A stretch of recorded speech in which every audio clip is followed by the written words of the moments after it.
आजादी के अमृत महोत्सव में आत्मनिर्भर भारत को ऊंचाइयों के शिखर पर पहुंचाने के लिए हमें चुस्त दुरुस्त और फिट रहना होगा। और फिट रहने के लिए हमें योग, व्यायाम और खेलों से जुड़ना होगा। खेल से देश को उज्जवल भविष्य दिया जा सकता है।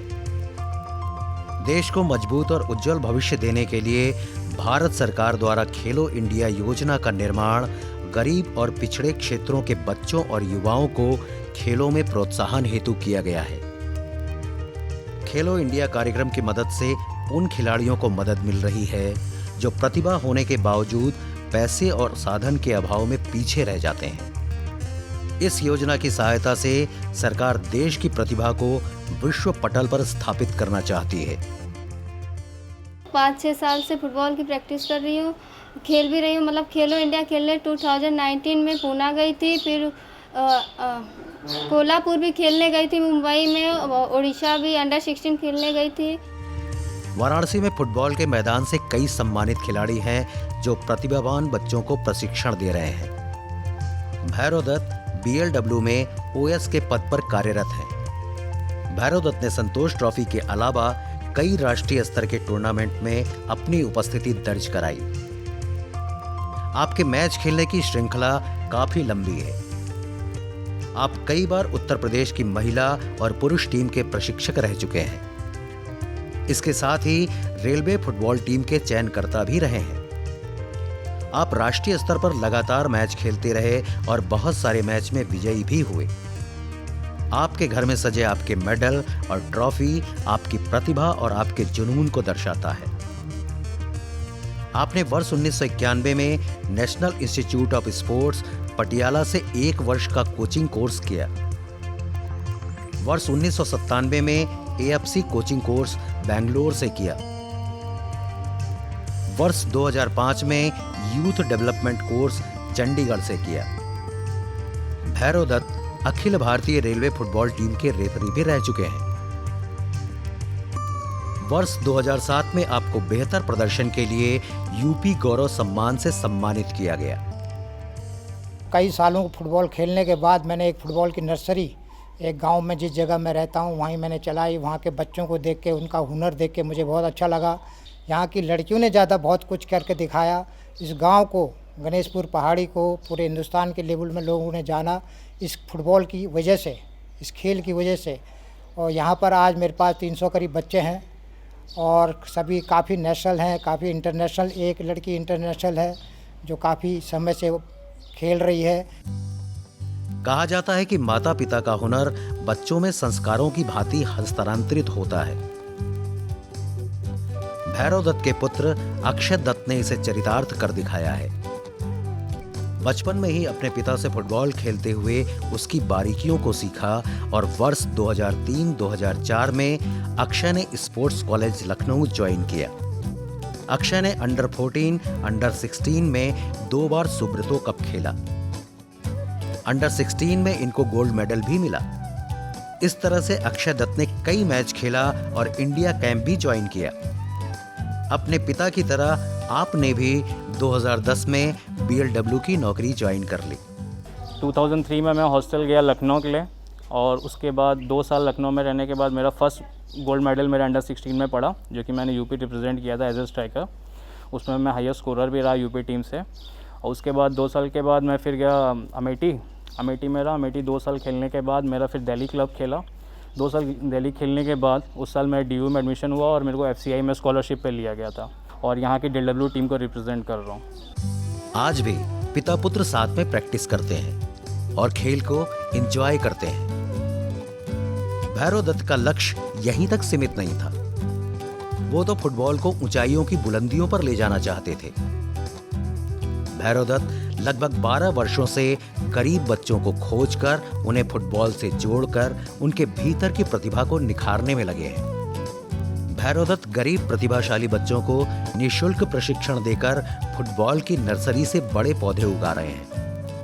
हम लोग पहले फुटबॉल के बारे में बिल्कुल भी नहीं जानते थे, तो सर मैं तो कराते थे, तो वहाँ जाने लगे। फिर देखते देखते हम लोग को अच्छा लगा, प्रैक्टिस किए, बहुत अच्छा लगने लगा। फिर मतलब सपोर्ट भी मिलने लगा घर से। वैसे पहले नहीं मिलता था सपोर्ट बिल्कुल भी, तो अब पूरा घर का सपोर्ट मिलता है। मतलब बगल वगल वाले भी सपोर्ट करते हैं। और फिर उसके बाद हमने शुरू किया, पहले स्टेट खेला, फिर सीनियर नेशनल खेले 4, फिर 5 जूनियर खेले हैं और इंडिया कैंप किए हैं और एक स्कूल नेशनल खेले हैं और मतलब ये सब खेले। फिर अभी लॉकडाउन में मतलब 12th के बाद ऐसे घर पे बैठे थे तो स्कॉलरशिप मतलब मिला, तो सर ने पंजाब में स्कॉलरशिप दिलवाया LPU में, और अभी वहीं पे पढ़ाई चल रहा है। और प्रैक्टिस तो मतलब नॉर्मली हो रहा है ग्राउंड में, जब खुलेगा तो हम अच्छे से खेलने का कोशिश करेंगे और अपने इंडिया का और अपने देश का नाम रोशन करेंगे और सर का भी नाम रोशन करेंगे और अपने पूरे परिवार का। आपके द्वारा प्रशिक्षित बच्चों में बहुतों ने नेशनल और इंटरनेशनल स्तर पर अपनी उपस्थिति दर्ज कराई है तथा कई बच्चे आपसे प्रशिक्षण लेकर अलग अलग राज्यों से खेल रहे हैं। भैरव दत्त ने बतलाया कि उनके पास लगभग 300 बच्चे अभी भी हैं जिन्हें वे प्रशिक्षण दे रहे हैं। बनारस की पहाड़ी गांव की रहने वाली ज्योति कुमारी जो आपकी शिष्या हैं, इन्हें आपने फुटबॉल की इतनी बारीकियों को सिखाया कि भारतीय बालिका चैंपियनशिप में इनका सिलेक्शन हुआ और ज्योति आज विश्व स्तर की खिलाड़ी बन गई हैं। ज्योति ने नेपाल, मंगोलिया और टर्की में अंतर्राष्ट्रीय फुटबॉल चैंपियनशिप में भारतीय टीम का प्रतिनिधित्व करते हुए स्वर्ण पदक जीतकर देश का मान बढ़ाया है। मैंने फर्स्ट जब यहाँ खेला तो लड़कियों को इतना छूट नहीं था खेलने के लिए, लेकिन सर की वजह से अभी लड़कियाँ बहुत ऊपर चल रही हैं इस टाइम पे और हम लोग चाहते हैं कि ऐसे ही सर का नाम रोशन करें। और मैंने अभी फर्स्ट में नेशनल खेला था, यहाँ से यूपी से एक नेशनल खेला था, फिर उसके बाद उड़ीसा MP हॉस्टल में चले गए। MP हॉस्टल से मैंने एक स्कूल नेशनल खेला, फिर उसके बाद मेरा हॉस्टल से ट्रांसफ़र हुआ उड़ीसा में। उड़ीसा से मैंने 2 नेशनल खेला, फिर उसके बाद एक इंडिया खेला और फिर उसके बाद दूसरा AFC खेला। AFC के बाद फिर एक इंडिया हुआ था सैफ चैम्पियनशिप भूटान में, उसमें हम लोग चैम्पियन हुए थे। और फिर मंगोलिया मुंबई में AFC हुआ था, उसमें हम लोग रनरशिप हुए थे। फिर उसके बाद हम लोग तुर्की गए और फिर हांगकांग गए 100 मैचेस के लिए और फिर उसके बाद अंडर-17 वर्ल्ड कप टीम में थे। फुटबॉल के मैदान से विनोद कनौजिया अंतर्राष्ट्रीय फुटबॉलर हैं जिन्होंने 1980 में 9th Asian school football tournament Thailand में खेला। जाने से पूर्व आपकी टीम ने देश की भूतपूर्व प्रधानमंत्री इंदिरा गांधी जी से मुलाकात की। वर्ष 1981 में आपने दक्षिण अफ्रीका का दौरा किया। आप Akhil Bharatiya railway sports control board football team का प्रतिनिधित्व करते हुए नाइजीरिया गए। आपने कई नेशनल और इंटरनेशनल मैच खेला। आप रेलवे की ओर से फिट इंडिया जागरूकता अभियान के तहत लोगों को फिट रहने के लिए टिप्स देते हैं। हमें बहुत से अचीवमेंट मिले। उत्तर प्रदेश फुटबॉल संघ के तरफ से भी हमें खेलने को मिला। उस समय वाराणसी में सेक्रेटरीशिप इजहार आलम साहब के दौरान काफ़ी नेशनल खेलने को मिला मुझे और प्रदेश को लगातार 10 वर्ष सीनियर स्टेट चैम्पियनशिप में चैम्पियन रहने के साथ साथ मुझे 5 बार संतोष ट्रॉफी खेलने का अवसर भी मिला। इस दौरान स्कूल में भी मैंने कई बार भारतीय स्कूल टीम का प्रतिनिधित्व किया। 1980 मेरे लिए बहुत ही यादगार रहा क्योंकि उस दौरान टीम बैंकॉक जा रही थी और जाने से पूर्व 80 में तत्कालीन प्राइम मिनिस्टर इंदिरा गांधी जी से उनके कार्यालय में सारी टीम का इंट्रोडक्शन किया गया। आप नए भारत के निर्माण में फुटबॉल के माध्यम से सहयोग दे रहे हैं।